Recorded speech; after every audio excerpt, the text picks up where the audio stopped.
तो आज हम इस शॉर्ट वीडियो में डिस्कस करेंगे हमारे फर्स्ट चैप्टर का सबसे important topic, that is revisiting irrational numbers. तो यहाँ पर दो चीज़ों की बेसिक नॉलेज होनी चाहिए ऐसे क्वेश्चंस को अटेम्प्ट करने के लिए। सबसे पहले इरेशनल नंबर्स कौन से होते हैं और दूसरा एक थ्योरम पता होनी चाहिए। इरेशनल नंबर्स वो नंबर्स होते हैं जिनको हम p बाई क्यू फॉर्म में नहीं लिख सकते, जहाँ पर p और q इंटीजर्स हैं and q is not equal to 0। आप कोई भी प्राइम नंबर्स ले लीजिए 2, 3, 5, 7, 11, उसके ऊपर अंडर रूट डाल दीजिए, तो ये सारे क्या हैं, हमारे इरेशनल नंबर्स हैं जिनको हम p बाई क्यू फॉर्म में नहीं लिख सकते या जिनको सॉल्व नहीं कर सकते। यहाँ हमारी होगी पाई जिसकी वैल्यू होती है 22/7। अब थ्योरम कौन सी पता होनी चाहिए कि लेट सपोज करते हैं p हमारे पास कोई प्राइम नंबर है। अगर p किसी भी इंटीजर के स्क्वायर को डिवाइड करता है तो मतलब वो उस इंटीजर को भी डिवाइड करेगा ही करेगा। यहाँ पर a जो है वो क्या है, एक पॉजिटिव इंटीजर है। अब क्वेश्चंस किस तरह से पूछे जाते हैं, like prove that √2 is irrational या prove that √3 is irrational, prove that √5 is irrational. तो ऐसे क्वेश्चंस आपको पूछे जाते हैं। सब में जो स्टेप्स रहेंगे वो बिल्कुल सेम रहेंगे, तो एक का समझ लो कि आप कोई भी क्वेश्चन सॉल्व कर सकते हो। तो स्टेप नंबर 1 जो है उसमें हमें क्या करना है, हमें प्रूव करना है कि √2 इरेशनल है। हम इसका ऑपोजिट जो है वो यहाँ पर सपोज कर लेंगे, मान लेंगे कि हम √2 को एक रैशनल नंबर है, ठीक है। उसका उल्टा हमने सपोज कर लिया, फिर अपनी ही सपोजिशन को रॉन्ग प्रूव कर देंगे।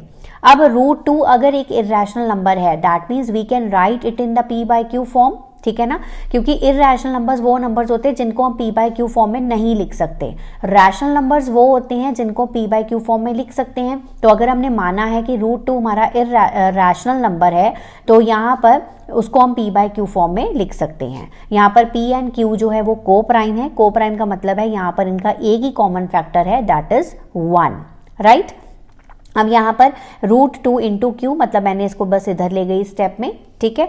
स्टेप नंबर 2 में क्या करेंगे, स्क्वायरिंग बोथ साइड्स करेंगे, ठीक है। तो यहाँ पर मैंने स्क्वायरिंग बोथ साइड्स कर दिया है, 2q स्क्वायर हो गया is equal to p square हो गया। अब इसका क्या मतलब हो गया, इसका मतलब हो गया 2 डिवाइड्स p स्क्वायर। अब अगर 2 डिवाइड p स्क्वायर है, अभी मैंने थ्योरम करवाई थी कि अगर एक नंबर जो है प्राइम नंबर वो किसी भी इंटीजर के स्क्वायर को डिवाइड करता है, वो मतलब उसके नंबर को भी, मतलब उसके इंटीजर को भी डिवाइड करेगा।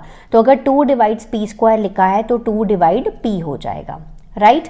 स्टेप नंबर 3 में क्या करेंगे, एक और इंटीजर सपोज कर लेंगे। लेट अस सपोज यहाँ पर मैंने r ले लिया।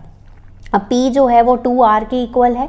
p अगर 2r के इक्वल है, यहाँ पर मैंने स्क्वायरिंग बोथ साइड्स कर दिया, तो हमारे पास आ गया p square is equal to 4r square. तो यहाँ से आप देख सकते हैं कि p स्क्वायर की वैल्यू जो है वो 2q स्क्वायर है, यहाँ पर p स्क्वायर जो है वो 4r स्क्वायर है। तो हम यहाँ पर p स्क्वायर की वैल्यू इस इक्वेशन से निकाल के यहाँ पर सब्स्टिट्यूट करेंगे। तो देखो मैंने वैल्यू जो है वो सब्स्टिट्यूट कर दी है फ्रॉम इक्वेशन नंबर 1, तो मेरे पास आ गया 2q square is equal to 4r square. अब ये 2 से 4 को कैंसिल कर दिया तो यहाँ पर 2 बच गया। इसका मतलब है 2 डिवाइड्स q स्क्वायर। अगर 2 डिवाइड्स q स्क्वायर है, फिर से थ्योरम लग जाएगी, तो 2 डिवाइड्स q आ गया।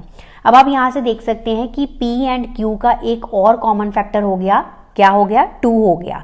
मैंने स्टार्टिंग में क्या कहा था कि ये क्या है, को प्राइम है, मतलब इनका और कोई कॉमन फैक्टर अदर देन 1 नहीं हो सकता।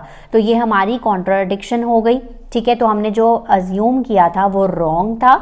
सो √2 जो है वो एक रैशनल नंबर नहीं है, √2 इज एन इरेशनल नंबर। हमें ये चीज़ पता तो है, बट हमें इस तरह से प्रूव करनी है।